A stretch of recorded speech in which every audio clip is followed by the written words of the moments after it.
Atate ndi la Mwana ndi la Mzimu Woyera. Amen.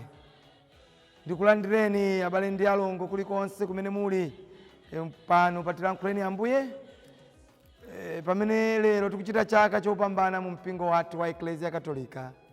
Lero chaka chake ndikukwezedwa kwa Amayi Mariya kumwamba. Mariya kudzera mu ntchito zake zabwino Mulungu adamulemekeza, Mulungu adamukondweretsa, Mulungu adamulipira, Mulungu adampatsa odi. Kodi inu ndi ine sitikukonzeka kulandira maodzi athu kwa Mulungu? Mulungu ndi wokonzeka kuti patsa zimenezi tikachita bwino. Mawu athu oyamba akuchokera m'buku la Chivumbulutso. Chivumbulutso mutu 11 kuwerenga ndime ya 19. Ndikuzapita ku mutu 12 kuwerenga ndime yoyamba kulekeza ndime ya 6. Ndikuwerenganso ndime ya 10. Mawu a mtenga oyera akuchokera mutenga wa Luka mutu woyamba kuyambira ndime ya 39 kulekeza ndime ya 56. Ndipo amene akutiwerengera mthenga wabwino komanso kutigawira mawu ndi Father Paul Raposo kuchokera ku St. Magdalene Parish, Koche, mu Diocese ya Mangochi. Ambuye akhale nanu, akhalenso ndi mzimu wanu. Mawu a mtenga oyera monga adalembera Luka oyera. Ulemu kwa inu Ambuye. Ndiwerenga utenga wa Luka mutu woyamba kuyambira ndime ya 39 kulekeza ndime ya 56. Patapita masiku owerengeka, Mariya adanyamuka napita mofulumira ku dera la mapiri ku mudzi wina wa ku Yudeya. Adakalowa nyumba ya Zakariya nalonjera Elizabeti. Pamene Elizabeti adamva malonje ya Mariya, mwana adayamba kutakataka m'mimba mwake. Elizabeti adazazidwa ndi Mzimu Woyera ndipo adalankhula mokweza mawu kuti, ndinu wodala kupambana akazi ena onse, ngodalanso mwana wanu. Ine ndine yani kuti inu mayi wa Ambuye wanga mudzandiyendere? Chifukwa pamene ndidamva malonje anu, mwana adayamba kutakataka ndi chimwemwe m'mimba mwanga. Ndinu wodala chifukwa mudakhulupirira kuti zimene Ambuye adakuwuzani zidzachitikadi. Pamenepo Mariya adati, mtima wanga ukutamanda Ambuye ndipo mzimu wanga ukukondwerera mwa Mulungu mpulumutsi wanga, popeza kuti wayang'ana kutsika kwa mzakazi wake. Ndithu kuyambira tsopano anthu a mibado yonse adzanditcha odala, pakuti Iye amene ali wamphamvu wandichitira zazikulu, ndipo dzina lake loyera. Amawachitira chifundo anthu a mibado ndi mibado amene amamulemekeza. Wachita zamphamvu ndi dzanja lake, wabalalitsa anthu a mtima onyada. Mafumu amphamvu wawatsitsa pa mipando yawo yachifumu, anthu wamba nkuwakweza. Anthu anjala wawakhutitsa ndi zabwino, anthu olemera nkuwabweza osawapatsa kanthu. Wadzathandiza anthu ake a Israeli pokumbukira chifundo chake. Izi ndi zomwe adalonjeza kuti adzawachitira makolo athu akale aja, Abrahamu ndi zidzukulu zake mpaka muyaya. Mariya atakhala ndi Elizabeti ngati miyezi itatu, adabwerera kwawo. Mtenga wa Ambuye. Ulemu kwa inu Ambuye wathu Yesu Kristu. Abale anga okondeka, lero kuli chaka lero kuli chaka cha amayi athu Mariya. Mwina kukanakhala kuti tasonkhana mokwanira tikananena kuti tiyeni tichimbe chinyimbo chicha chimene timanena kuti lero kuli chaka chachikulu, nyimbo yochuka, nyimbo yosangalalira zaka. Komatu chaka chimene chili nacho lero si chaka wamba, ndi chaka cha amayi athu Mariya. Kodi nchaka chanji? Ndi chaka chakukwera kwa amayi athu Mariya kumwamba, kapena kukwezedwa kwa amayi wathu Mariya kumwamba. Ndicho chaka chimene lero pa 15 August timachikumbukira, timachikondwerera. Lero tikukondwerera mayi wathu. Chaka cha amayi Mariya ndi chaka chimene ife timati amayi athu alemekezedwa. Mariya wabwerera kwa mwana wace. Mariya wapita kwa Mulungu amene iye adamkhulupirira. Mariya adalera mwana. Mariya adali ndi mwana wa Mulungu. Mariya anabereka Yesu Khristu. Ifetu lero maka inu amene mmakhulupirira, amene mmathokoza, amene mmayamika amayi athu Mariya, tikondwerere chaka chimenechi, chifukwa amayi athu Mariya alandira zowayenereza, adagwira ntchito.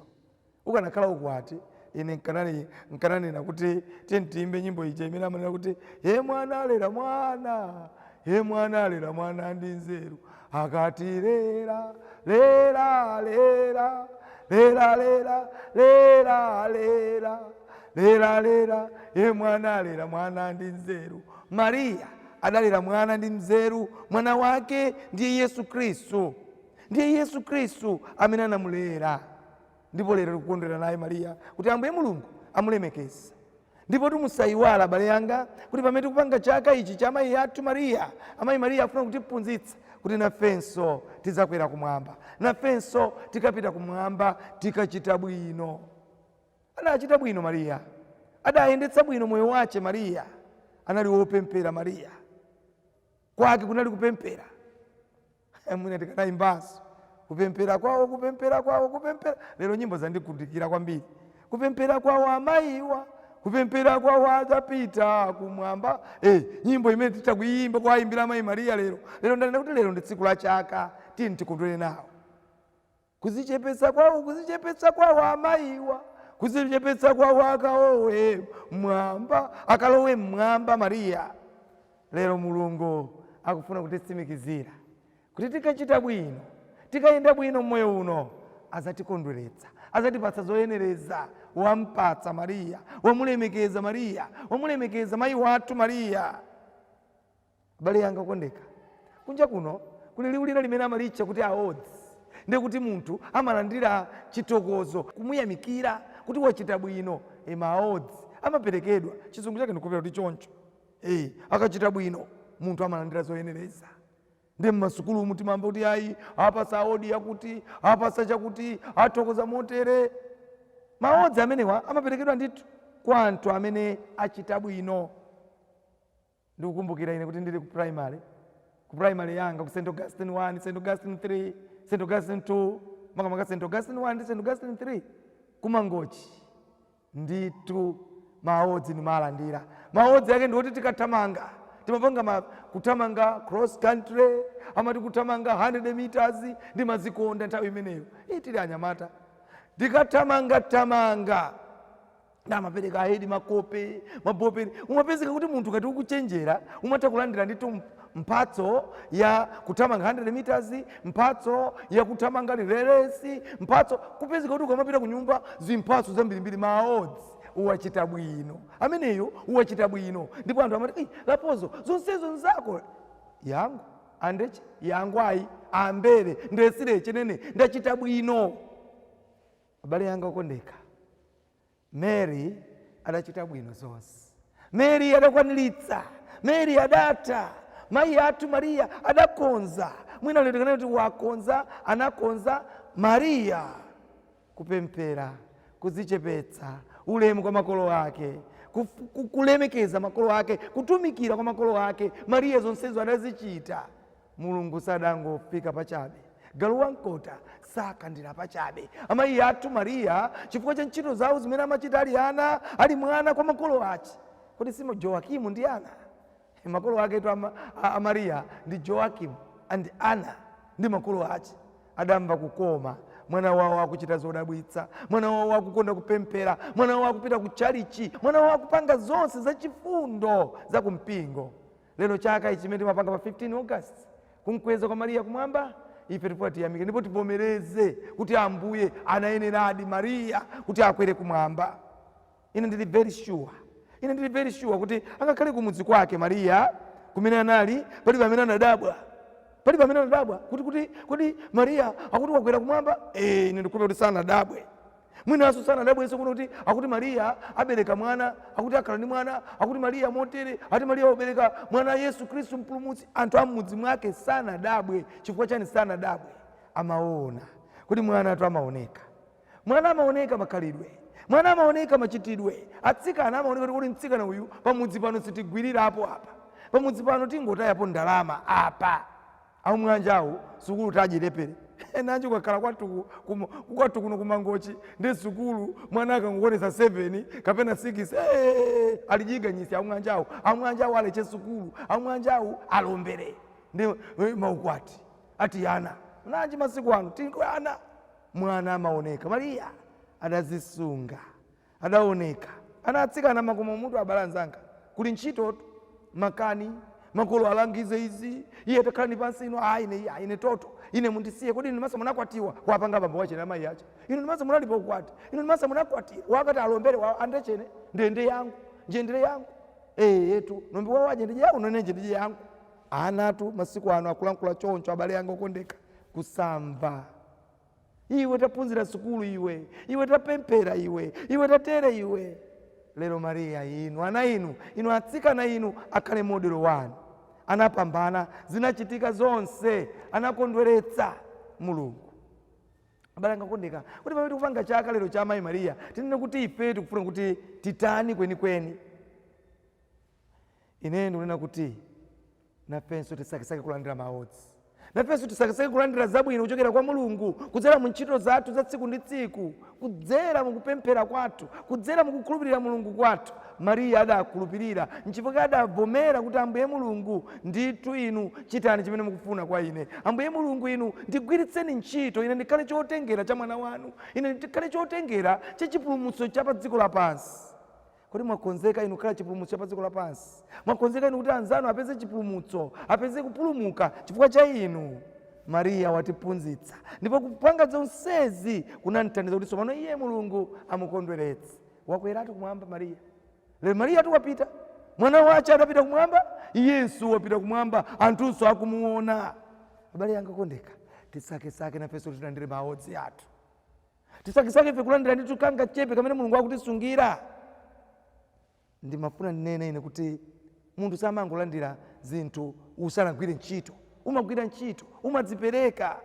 Mariya adadzipereka, Mariya adazikhuthula moyo wace mwa Mulungu, lero walandira. Nchifukwa ndimanena kuti maodzi samangofika, zithokozo sizimangofika kaya mpa ntchito. Inaona ndithu kukoche community hospital amapanga kuti munthu amene wagwira bwino ntchito, mwa manesi onse, mwa madokotala onse, mwa maclinicians onse, akuti tipeze mmodzi yekha. Abale kunali kovuta, anthu alipo 70 chakuti apeze mmodzi, koma anapezeka ndithu.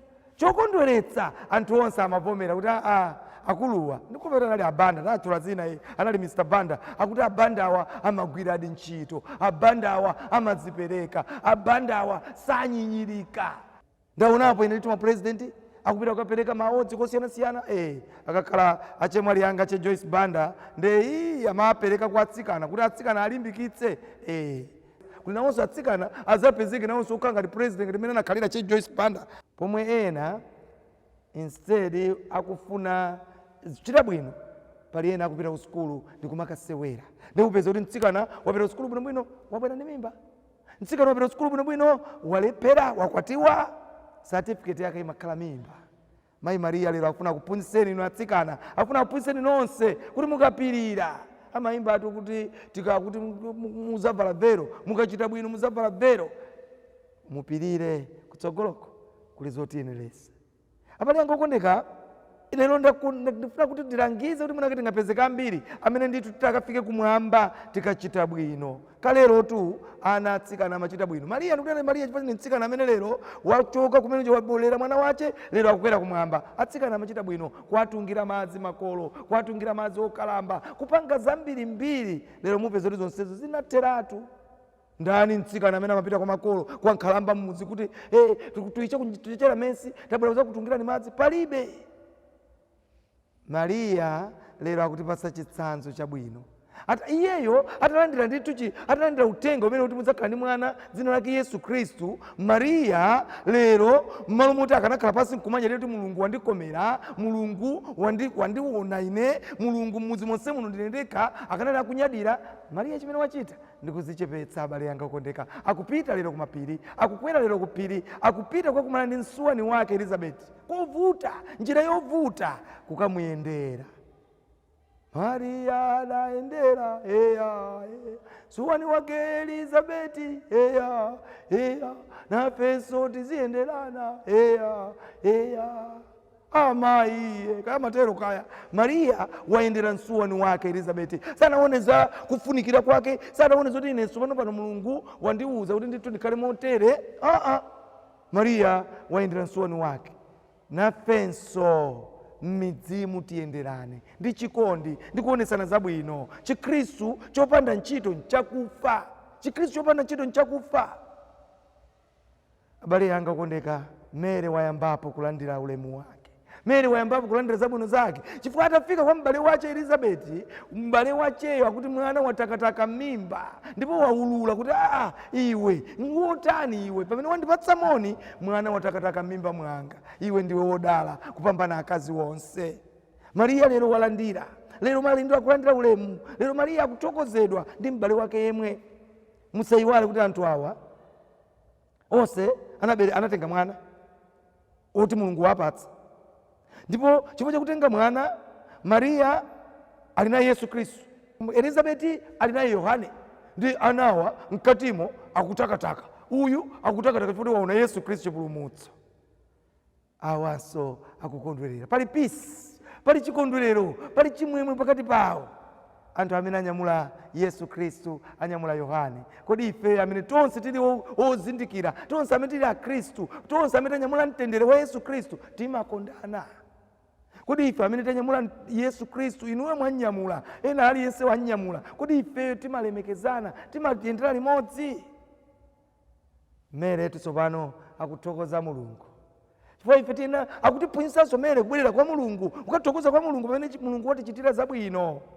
Kodi timamthokoza, timabwerera kwa Mulungu. Kumuthokoza kwake ndi kukhala naye limodzi, ndi kugwira naye ntchito limodzi pakukhala abwino, pakuchita zabwino. Wayimba atu nyimbo timayikonda iji Magnificat. Mere wayambapo, mtima wanga ukutamanda Ambuye, mtima wanga ndikangogundika tunchali chimutu ndikuvina kuvina. Kodi koma nyimbo zimene kunena mukuzimva mwandikuuza Mulungu, mwandichitira zabwino Mulungu, mmakumbukira inu munthu wanu. Mariya akutiuza kuti Mulungu azatikumbukira, Mulungu azatipatsa mphotho, Mulungu azatipatsa zabwino tikachita bwino. Tsono anachita bwino iye, walemekezedwa Mariya, walandiridwa kumwamba limodzi ndi mwana wake Yesu Khristu. Ndi mayimba ine kuti lero analera mwana, anamulera mwana wake, lero akumulandira. Mere anata, Mere anaita, Mere anakonza, Mere anachita bwino. Lero amere akuinjira kwinani, akwala kwinani. Ife nchipake sitizasiya kuyamikira Mariya, nchipake ife tizayimba. Inu akatolika imbani nditu amayi Mariya tikafike kumwamba. Amayi Mariya alipo pamenepo omene amatipempherera nthawi zonse kuti nafenso tikafike kumwamba tingate. Anaonetsa umulungu wake Mariya, sadafune kubweza chimwemwe chake, ndipo chimwemwe chake lero pamene kuchita chaka ichi chitifikire tonse kuti ifeyo, inu ndi ine, tikafikenso kumwamba, ndipo tiyimbe nyimbo zathu zije za Mayi Mariya kuwalemekeza.